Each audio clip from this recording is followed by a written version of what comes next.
지금부터 유해 조수 관리에 대해서 설명드립니다. 유해 조수라는 것은 새하고 멧돼지에 대해서만 일단 설명을 드리겠습니다. 우리가 보통 이제 유해 조수라고 하는 것은 지금 크기로 본다 그러면 우리가 여기 까치가 이제 유해 조수가 되고, 그 다음에 이 어치라는 것이 있습니다. 산속에 인접한 곳, 그쪽에가 많고요. 그 다음에 물까치라 해가지고 머리가 이렇게 요 두 개가 까치의 절반 크기 정도 됩니다. 이건 직박구리고요. 우리가 삔치라기도 하고 뭐 콩새라기도 하고 지방에 따라서 여러 가지로 불립니다. 이것은 겨울철에 입는 옷입니다. 겨울철에는 이런 모습으로 보이고요. 여름철에는 약간 더 밝은 색채를 늑니다. 이것은 봄, 여름, 가을, 겨울 똑같이 이런 느낌으로 물까치인데 형태를 띱니다. 이런 것들을 우리가 할 때 한 가지 놓치는 게 있어요. 야생동물은 먼저 밀도를 조절해야 됩니다. 밀도를 조절하지 않고 손쉽게 기피 자재를 써가지고 내 과수원에 못 들어오게 하겠다, 내지는 쫓아버려야 되겠다 하는 사람들이 하는 것들을 먼저 하기 쉽습니다. 그러니까 연을 날린다든가 소리를 키운다든가, 그게 불과 100년 전에도, 불과 20년 전에도 그것을 계속 써왔어요. 지금도 그것을 선호하신 분들이 계세요. 20년 전에도 그게 안 됐기 때문에 우리 선배들이 계속 실패해왔던 것이 바로 이 이유 때문에 그렇습니다. 특히 영동 같은 경우는 산야지가 많기 때문에, 산이 많기 때문에 얘네들이 숨을 수 있는 서식지가 많습니다. 그 영역 내에 환경이 너무 좋아요. 얘네들이 살 수 있는 환경들이. 그렇기 때문에 밀도 조절을 먼저 하지 않으면 기피 자재만 가지고는 너무 힘들다. 멧돼지도 마찬가지입니다. 멧돼지도. 그래서 우선적으로는 이 기피 자재를 우리가 여러 가지로 선택할 수 있지만, 이 기피 자재는 밀도를 우리 눈에 사과 같은 경우는 물까치, 직박구리, 어치, 까치, 이런 애들이 적어도 까치 같은 경우는 5마리 이상 돼버리면 이 기피 자재가 소용이 없습니다.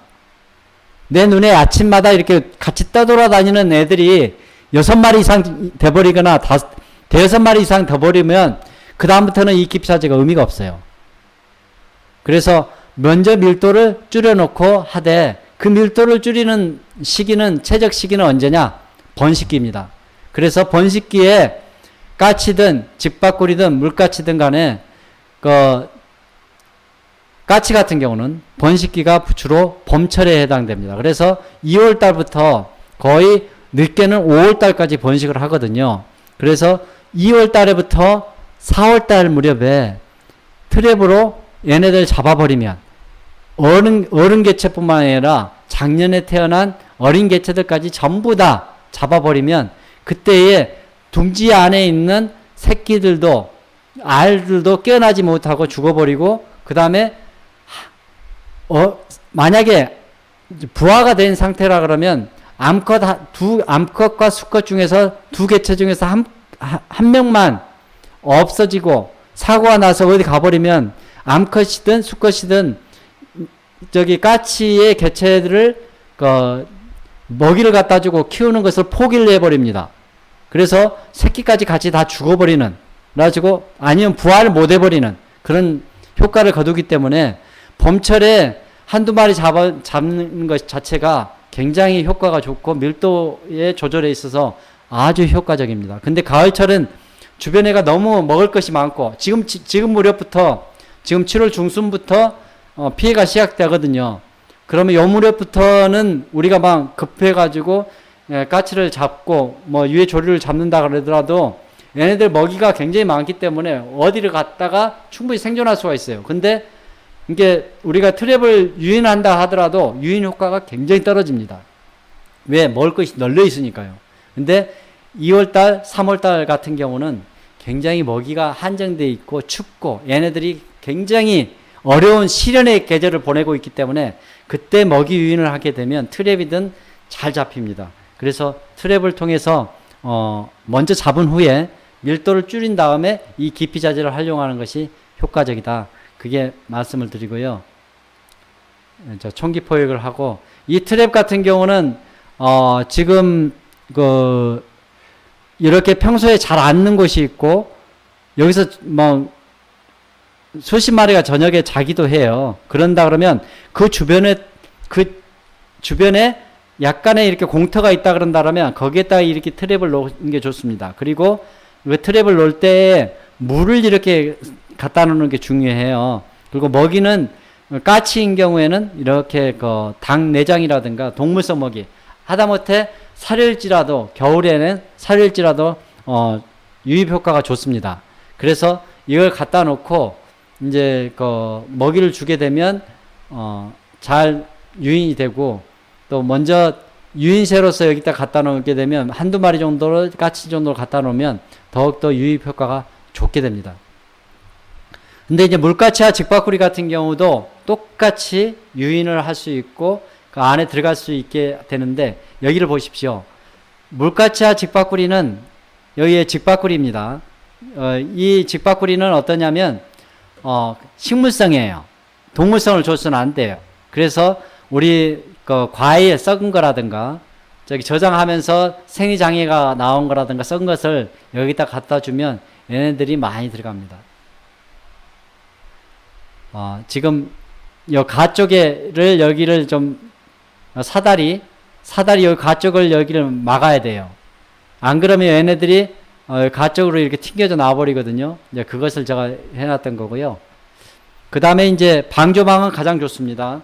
좋은 방법인데 왜 좋냐고요? 바람 피해도 막죠. 그 다음에 새 피해도 막아주죠. 노린재도 이것을 촘촘하게 하면 노린재까지도 막아줘요. 또 특히 우박 피해도 막아주고, 이제 전 세계적으로 가장 선호되는 방법이기도 합니다. 근데 이제 이것이 안 된다 그러면 어떻게 할까요? 자, 보세요. 가장 싼 방법입니다. 그지만 효과적인 방법이고, 아까 트랩을 이용해서 이제 이렇게 하는 방법도 있고, 정말 힘들다. 그 트랩조차도 관리가 힘들다. 꼭 내 가소내에서 트랩을 써야 되는 것은 아니에요. 1km 반경 안에서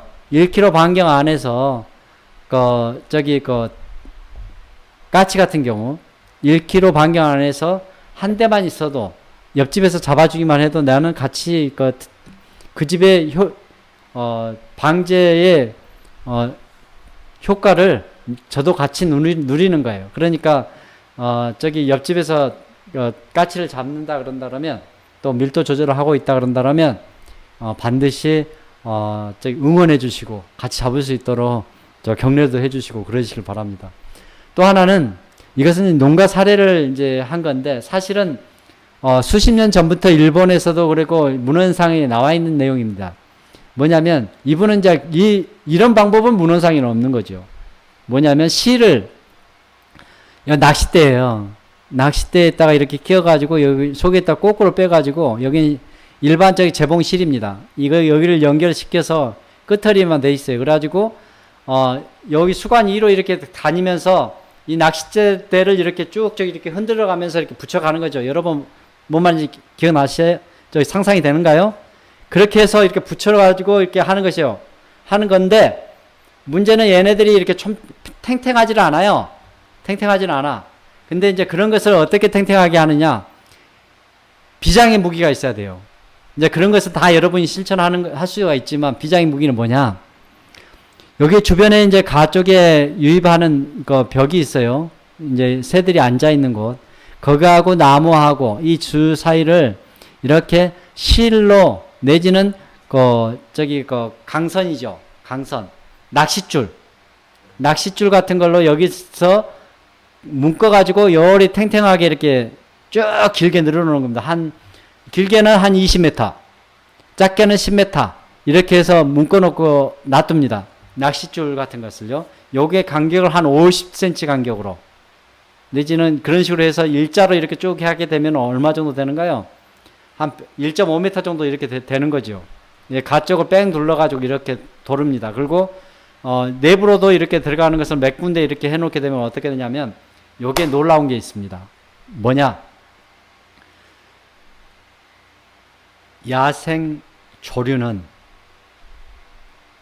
날개를 다치면 그 자리에서 죽습니다. 그 자리에서 떨어져 가고 죽는 것이 아니라 그 다음부터는 날개를 다치는 새들은 그 경험을, 날개가 없으면 걔네들은 다른 포유동물에 다 먹혀 죽거든요. 그렇기 때문에 날개를 당했을 때, 상처를 당했을 때의 그 기억이 너무 오래 갑니다. 그래서 날아가다가 튕겨가지고 날개가 이렇게 상처를 받거나 안 좋은 경험이 있으면 이쪽 부분을 비행 활동을 하지 않게 됩니다. 그래서 여러분께서 만약에 이제 큰 그물을 씌웠는데도 불구하고 그 구멍에 묘하게 찾아 들어가잖아요. 그것은 얘네들이 이쪽 사이로 들어가고 이쪽으로 나올 수 있다는 걸 이 패턴으로 인식을 해요. 근데 이것은 줄이 길쭉하게 연결되어 있고 예측이 불가능하게 되어 있기 때문에 여기 부분에 대해서는 갔으니까 아주 그물 같은 경우 구멍 속으로 들어가 가지고 구멍으로 나오니까 이쪽으로 들어가고 이쪽으로 나오면 아주 맛있는 것을 내가 과일에서 얻어먹을 수 있겠구나라고 좋은 기억이 남는 반면에 요 실로 설치를 하고 낚싯줄로 당했던 경험은 저기 가니까 내가 완전히 죽을 뻔했어. 그 경험이 너무 오래 가가지고 그 다음부터는 거리 안 가는 거예요. 근다고 해서 완벽하게 방지를 해주냐? 그것은 아닙니다. 그래서 이제 그런 처음에 그 학습을 못하는 애들은 이제 가해를 하게 되죠. 그렇지만 실제적으로 이렇게 실을 처리해서 날개에 약간의 자극을 줄 수 있는, 비행하다가 이렇게 나쁜 경험을 줄 수 있는 저런 처리만 하더라도 의미가 있는, 저렴하게 야생동물 새 피해를 막을 수 있는 방법이 된다라는 것을 소개해 드리고요. 멧돼지에 대해서 설명드리겠습니다. 제가 점잖게 생겼잖아요. 그렇지만 제가 이 멧돼지에 대해서 좀 고민을 해봤습니다. 밤에 또 영동 같은 경우 산 속에 이제 집들도 많고 또 그러다 보면 밤에는 멧돼지가 엄청나잖아요. 위협적입니다. 그래서 멧돼지를 어떻게 잡을 수 있을까? 과연 우리나라만 이런 고생을 하고 있는 건가? 외국에는 어떻게 하고 있지? 멧돼지가 제일 많이 살고 있는, 그리고 멧돼지가 문제가 되고 있는 미국을 한번 봐봤어요.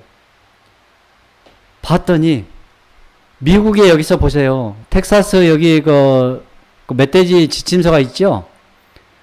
미국에서 왜 텍사스가 이렇게 지침서가 이렇게 잘 만들어졌는가 봤더니 미국에 전체 사는 멧돼지에 100마리 산다 그러면 50마리가 미국의 텍사스주 한 주에서 살아요. 가장 살기가 좋은 거예요, 멧돼지가.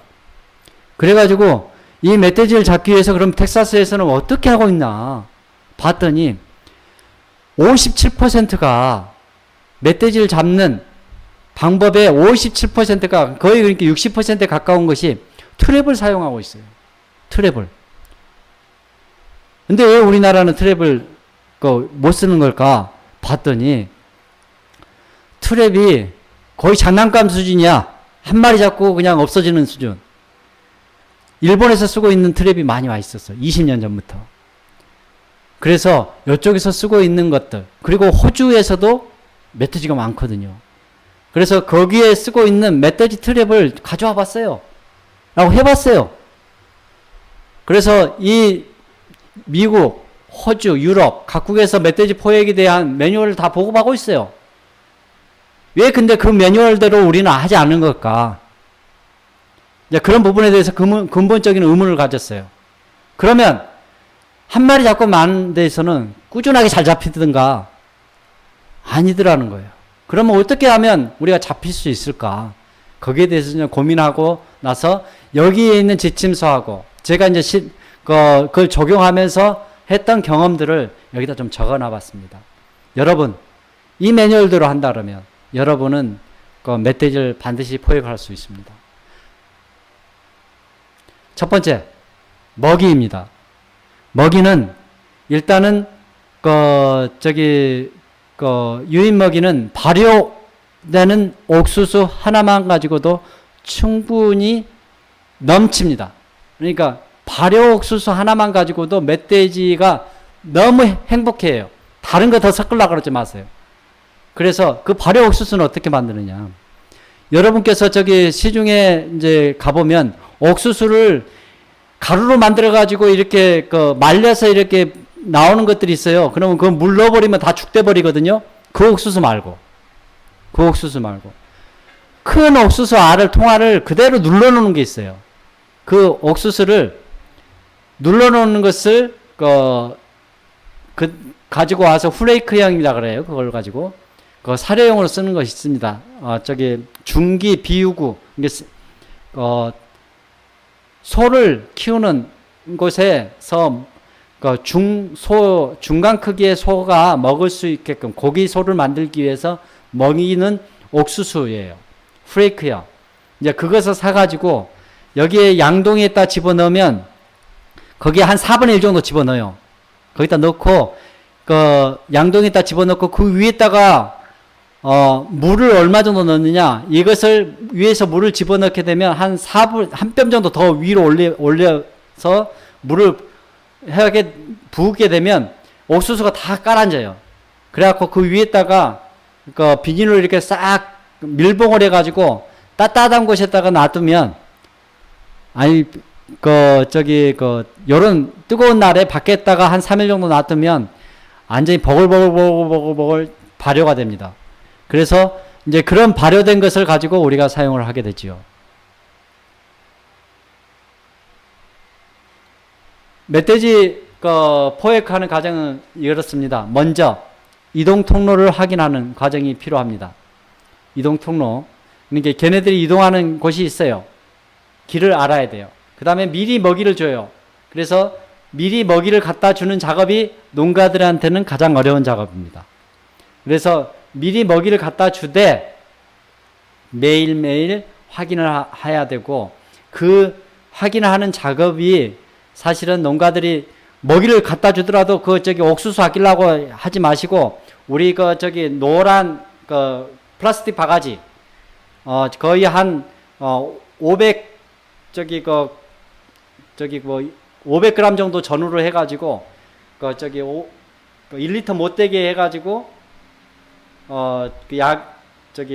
발효된 것을 그냥 갖다가 부어줘야 돼요. 그리고 만약에 가능하다 그러면 거기에 발자국을 더 확인하시고, 미리 어쨌든 간에 약 10일 정도 계속 10번 정도는 내가 준 먹이를 멧돼지가 먹어야 돼요. 근데 여기서 여러분이 발효를 정확하게 안 시킨다든가 그러면 얘가 이제 밖에다 놔두면 말라요. 그러면 발효가 안 되면 너구리가 와서 다 주워 먹어버려요. 새들이 와서 다 먹어버려요. 그러면 멧돼지가 오기도 전에 누가 먹어요? 고라니도 와서 먹어요.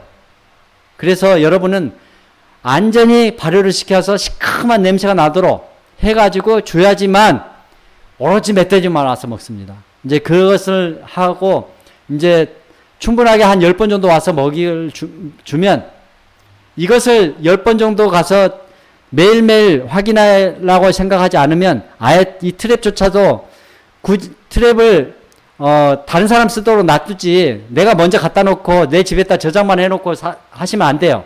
민폐예요, 민폐. 다른 사람이 쓸 수 있게끔 해줘야 돼요. 국가에서 절반 정도는 보조를 해주잖아요. 그러면 그런 분들이 쓸 수 있게끔, 부지런한 사람이 진짜 쓸 수 있을 만큼 열정을 가진 사람들이 잡아주면 다른 사람한테도 혜택을 받을 수 있거든요. 그래서 일단은 먹이를 갖다 줄 수 있는 충분하게 할 사람이 이것을 써야 된다. 두 번째, 성공하기 위한 두 번째 방법. 주변에 있는 수렵인들이 절대 여기 있는 먹이를 주고 있는 동안에 와서 총을 못 쏘게 협조를 받아야 돼요. 안 그러면 모든 게 안 됩니다. 왜? 10일 정도 계속 먹이를 갖다 주고 매일 오는 시간이 있어요. 멧돼지들이. 식구들을 데리고 오는 시간이 있어요. 저녁 한 11시부터 새벽 1시 정도 이 사이 무렵에 대부분 오거든요. 근데 그 무렵쯤에 와가지고 총 들고 온 사람이 한두 마리 쏘아버리고 다 쫓아버리면 어떻게 되냐. 완전히 먹이 준 사람은 완전히 뻥 뜨는 거예요. 그렇기 때문에 될 수 있으면 읍면동사무소에 이 트랩을 사용하겠다고 구제 허가 신청서를 낼 무렵에 그때에 연결해주는 포획 트랩을 수렵인들하고 연결을 해줄 때 그 수렵인들하고 협조 관계를 잘 받아야 돼요. 그래서 그 잡을 때까지 절대 와서 미리 이 지역에서는 와서 잡지 말아달라고 해야지만 비로소 여기서는 가족을 때려잡을 수가 있어요. 그래서 그 다음에는 어떻게 하느냐, 이제 미리 이제 먹이를 주는 작업을 계속 했지만 그 다음에는 10일 이상 계속 먹이를 먹는다 그러면 그 다음부터 트랩을 설치를 하는 거예요. 그 자리에다가 트랩부터 설치하고서 먹이를 계속 주고 막 트랩 근처에다 주고 그러면 다 실패. 그러지만 안 해야 돼요. 트랩 없이 먹이를 갖다 주고 먹이에서 반응을 보인다 그러면 그 다음에 트랩을 갖다 놓되 멧돼지가 굉장히 예민해요. 그래서 이 트랩을 갖다 놓는 순간에 이 트랩 근처를 안 와버려요. 그래서 어떻게 하느냐, 트랩도 문을 다 열어놓고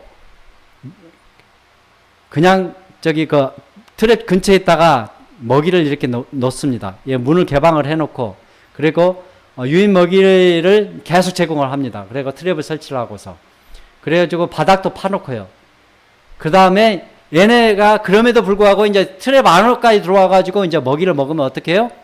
이제 문을 딱 닫아버리고 이제 그 다음날 문을 닫고 나서 포수한테 연락을 해서 지금까지 다 유인을 했고 트랩도 길들여서 애들이 트랩에 대한 경계를 풀었어요.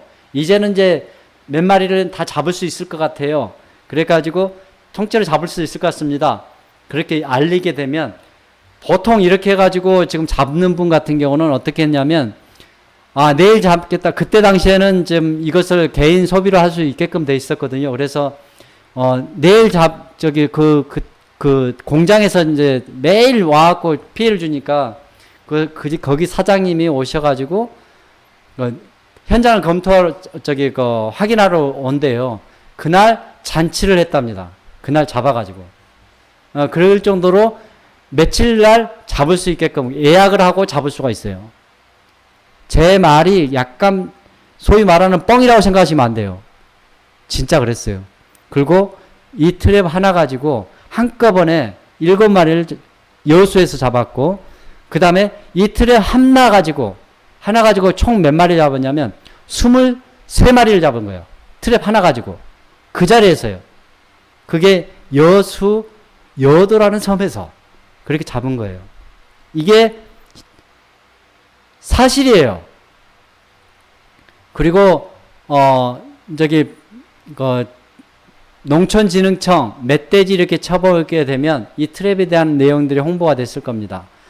이제 지역에서도 홍보가 되고 그랬을 텐데 어쨌든 그 모든 것들을 잘 알고자 했으나 현재 비슷한 것들이 많이 트랩이 같이 활용이 되고 있고 이 트랩 같은 경우는 트랩 길들이기라든가 먹이를 미리 준다든가 그런 것 없이 그냥 단발성으로 이렇게 많이 하기 때문에 트랩도 작고 이제 그렇게 하기 때문에 이제 혼돈될 수 있는데 농촌진흥청에서 제공하는 그 트랩의 경우에는 반드시 이런 과정을 겪어야지만 4m 길이가 4m예요. 폭이 1.5m, 높이 폭이 1.8, 높이가 1.4인데 그 정도로 큰 트랩을 한꺼번에 설치를 하고 조립형으로 해서 하게 되면 반드시 그 동네는 포획하라고 단언합니다. 반드시 잡을 수밖에 없습니다. 여기가 이제 지금 먹이 반응 전에 이제 실제적으로 이렇게 깔아놨던 거고요. 이게 문을 이제 열어놓고 이제 먹이를 쭉 주는 거예요. 근데 다 먹었잖아요. 그래서 이제 실제적으로 지금 여기가 지금 3마리가 이렇게 잡힌 건데 거의 한 60kg짜리에서 40kg짜리에서부터 60kg 정도 되는 것들이에요. 작년에 태어난 거죠. 봄에 제가 제일 처음에 잡았을 때 이 3마리 잡았어요. 예. 그래서 한배 새끼들이죠. 그래서 이것을 잡았을 때 담양에 있는 시목이라는 곳에서 이걸 잡았는데 그 동네 사람들이 동네가 깜짝 놀랐어요. 그래갖고 또 몇 마리 잡았느냐? 여기서 2마리를 더 잡았죠. 예, 그래서 그다음부터는 동네 사람들 나도 잡겠다고 부민을 하고 그랬었는데, 어쨌든 그 이후로 많이 이 트랩이 보급이 됐고 하시는 분들한테는 큰 효과를 발휘하고 있습니다.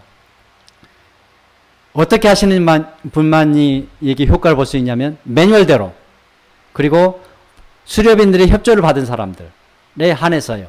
그리고 이제 마지막으로 저온 피해를 어떻게 막을 수 있을까, 예방관리에 대해서 국내의 방법, 그리고 우리가 할 수 있는 방법, 그것을 실제적인 면에 대해서 설명하도록 하겠습니다. 자, 우리는 10년 전부터 사과나 배나 일반 과수에 있어서 저온 내지는 서리 피해를 어떻게 해야 되나, 연소법, 송풍법, 살수법, 재배적으로서 내동성 품종을 재배한다, 멀칭을 늦게 한다, 수간 하부에 풀을 예초로 한다. 여러분 이렇게 해보니까 됐던가요? 사실은 굉장히 우리가 하기 힘들거나 하더라도 일부적인 효과만 있는 것들, 그나마 최근에는 어떤가요? 이 연소법 같은 경우는 왕겨나 톱밥이나 집 같은 경우는 밖에 못 해보여. 이런 것은 밖에 태우다가는 큰일 납니다. 요즘에는 막 신고 들어가잖아요. 요거 쓸 수가 없어요. 그리고 환경 오염이다, 화재 위험이다 그래가지고 요즘에 쓸 수도 없게끔 돼 있어요. 그러면 송풍법을 쓰고 싶어요. 위에다가 전부 다 이렇게 선풍기를 달아가지고 이제 하고 싶어요. 근데 그게 쉽나요, 어디? 그래서 송풍법도 있고, 그 다음에 이제 요즘에는 좀 최근에 나온 것이 이렇게 물을 뿌려주는 거예요. 물을 뿌려줘가지고 얼려가지고 하는 건데, 결론적으로 이야기를 드릴게요. 이렇게 송풍법 이렇게 하는 것은 있잖아요. 외국에서는 이 높이가 10m나 높아요. 왜요? 위쪽에 상층에 따뜻한 공기를 뿜어주려고 그러면 10m 정도는 돼야 돼요. 높이가. 그리고 요 선풍기의 한쪽 날개의 길이가 2m는 돼야 돼요. 근데 우리나라는 어떤가요? 두 개 합해봤자 1.5m 밖에 안 돼요. 그러면 어떻게 돼요? 팔랑개비예요, 팔랑개비. 효과는 있어요. 움직이는 것은 효과는 있어요. 근데 완벽한 효과가 안 돼. 또 하나의 문제. 이 송풍법은 1.5, 바람이 세게 불 때, 2.5m, 초속 2.5m를 넘는 바람이 불 때는 이 송풍기가 효과가 없어집니다. 왜요? 바람의 움직임이 있어버리면 효과가 없어요. 이미 기류가 흔들리고 있는데 어떻게 바람의 교반 효과가 있겠어요? 없다고 돼 있어요. 그 다음에 살수법이 있습니다. 포구 시스템이 있습니다. 이건 뭔가요? 물을 뿌려줘갖고 얼음 속에다 가둬가지고, 아니면 따뜻한 물을 뿌려가지고 얘네들의 온도를 떨쳐준다는 거예요. 얼리지 않게끔 해준다는 거예요. 물을 뿌릴 수 있는 것은 우리나라에 불과 20%밖에 안 돼요. 물을 동원할 수 있는 사람들이. 또 그것도 관정을 파야 돼요. 관정 비용은 어디 있습니까? 저렴하다고 하는데 사실은 어렵습니다. 그러면 어떻게 하는가요? 자, 외국을 보시죠. 제가 이것은 이것은 미국 캘리포니아 주에 있는 거고요. 사람이 이 정도 되고, 이것이 한 3.7m가 되고, 여기가 10m 정도 되죠. 사람 크기 이렇게 해놓은 거예요. 이것도 이렇게 많이 해놓은 거예요. 포도밭인데, 여기는 사과밭이에요. 여기는 제가 뉴질랜드에서 찍은 사진입니다. 여기 찍은데, 가쪽에 뭐가 있어요? 1년 내내 여기 난로가 옆에가 있어요. 1년에 딱 한 번 불태우려고 이 난로를 여기다 이렇게 놔두는 거예요. 여기다 뭘 집어넣어요? 석유를 집어넣습니다. 태워요. 이것은 뭐냐면 스탑젤이라는 것이 상표명으로 나와 있어요. 이건 어디서 찍었냐면 프랑스에서 제가 찍은 거예요. 3년 전에. 이것은 한 통에 하나에 얼마냐면 약 1유로, 아니 10유로. 그러니까 10,000원 정도 됩니다. 10,000원 정도 되는데, 이것이 이렇게 태워요. 이렇게 과수원 전체를 깔아놓고 토치로 가지고 돌아다니면서 이렇게 붙이는 거예요. 이것이 뭐냐면 큰 양초예요. 이렇게 서리 피해를 막기 위해서 하루 저녁 내내 이렇게 가족 행사처럼 이렇게 하는 것이 지금도 농업 선진국에서 하고 있는 방법입니다. 우리는 지금 어떻게 하고 있는가요? 이 불 떼는 것조차도 이제는 망설여집니다. 왜요? 재보험 때문에. 이 재보험에 농업인들을 위한다지만 사실은 농업인들은 이런 방법에 대해서도 예전에는 해왔어요.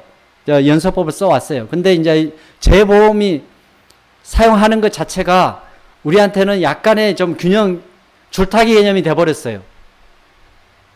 그래서 지금 봤을 때는 보상을 받는 것보다는 기본적으로 내 과수원에 꽃은 1년에 예전에는 한 번 올까 말까 하는 그런 좋은 피해지만 좋은 피해가 레습이 예상이 될 때에는 이렇게 불을 피워서 1m당 10m당 하나씩 이렇게 불을 피워 넣었을 경우에는 전체적으로 좋은 피해에 대해서 예방을 할 수 있다. 불 피우는 것이 좀 더 어렵고 저녁 내내 어려운 기다리고 불이 안 나도록 이렇게 지켜봐야 되고 하는 것이지만 하나도 부끄러운 일이 아니다. 힘들 일이 아니다.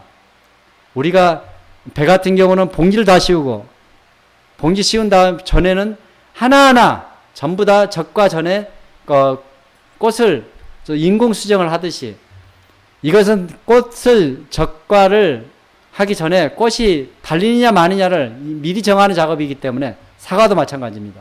이런 부분에 대해서는 좀 더 적극적으로 대응할 필요가 있지 않겠는가 생각이 듭니다. 그래서 지금 여기서도 보시면 미국 노스캐롤리나 기상국에서는 매뉴얼상 영하 2도씨 이하로 떨어질 경우에는 송풍장치와 연소법을 동시에 활용하도록 명시하고 있습니다. 일본의 같은 경우는 우리 함석통 있죠? 양철통. 양철통에다가 등유를 활용해서 이렇게 하게끔 돼 있습니다. 대신 우리보다 더 성숙해 있는 것은 뭐냐? 불이 날지 모른다. 그러니까 내가 오늘 불을 피운다 그러면 미리 소방당국하고 경찰서에다 신고를 해놔야 돼요. 그래서 내가 어디 지역에서 피울 거다라고 하고 있고 이 함석통을 이용해서 등유를 넣어가지고 그렇게 지금 하고 있습니다. 대신 우리나라에서도 이것을 쓸 수가 있어요. 이렇게 연소 장치를 지금 최근에 이제 배연구소에서 지금 이것을 개발했는데 이것을 업체에서 이것을 판매를 하고 있어요. 이게 상표명으로 따시따시라는 이름으로 상표되고 있어요. 오로지 하나 상표밖에 없어요. 농촌진흥청하고 계약을 맺어서 하고 있는 데가 따시따시. 여기에서 지금 하는데 5시간 정도 여기서 연소를 할 수 있습니다. 근데 이제 지금 요것은 뭐냐? 우리 찜통이에요. 찜통. 찜통에다가 여기는 연료를 이제 다시 채워 넣어줘야 되지만 여기 같은 경우는 찜통에다가 그냥 석유만 부어가지고 다시 불을 피울 수가 있습니다. 이런 식으로 해서 우리가 연소 자재를 쓰게 된다 그러면 전체적으로 지금 요것은 깡통 속에다 집어넣어가지고 지금 푸는 건데 이거 메탄올 젤하고 요 목재에다가 이렇게 액체 파라핀이 있어요. 그래서 요 통에서 이렇게 불이 타는 거고요. 연소 용기를 할 경우에는 이 용기를 제일 처음에 한 2만원 전후에서 이 용기를 살 수가 있습니다. 이 용기를 사면 그 다음부터는 석유값밖에 안 들어요. 한 5리터가 요즘에는 경유값이 많이 올라 버렸대요.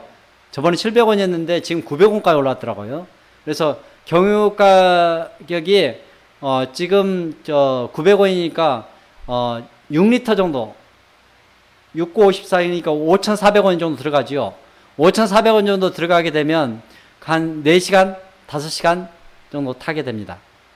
그래서 5,000원 정도 전후로 해서 300평에 10아르당 보통 20개에서 25개 정도 집어넣게 되면 또 만약에 이제 바람 부는 쪽으로 했다가 이렇게 더 집중적으로 배치를 하게 되죠. 그러면 안쪽으로 연기가 파고 들어가니까요. 그리고 이것을 할 때는 처음부터 끝까지 불조심을 해야 됩니다. 그래서 어떻게 해야 되냐? 연소의 용기를 태울 경우에는 그 전에 미리 밭을 로타리 작업을 다 해서 잔재물을 없애놓고 흙 위에다가 이거 불을 피우면 안전하게 불도 안 나게 불이 막 뛰어다니지는 않습니다. 예, 그렇게 해서 우리가 할 수 있는 것은 최선을 다해서 지키는 게 필요합니다. 그리고 이제 나머지는 이제 배하고 관련된 여러 가지 내용인데 이런 내용들은 제가 배 사랑방 네이버 밴드에다가 최근까지 다 기사를 올려놨습니다. 그리고 제가 오늘 설명한 모든 내용들은 유튜브 검색창에 여러분께서 농촌진흥청 배연구소라는 그 검색창을 쳐보십시오. 유튜브 검색창에요. 그렇게 하면 약 80개 정도로 제가 동영상을 전부 다 만들어서 올려놨습니다. 그래서 약간 미진한 부분 같은 경우는 그 동영상을 다시 반복해서 10분 단위로 이렇게 편집을 해놨거든요. 그래서 거기에서 더 많이 활용하셨으면 좋겠습니다. 감사합니다.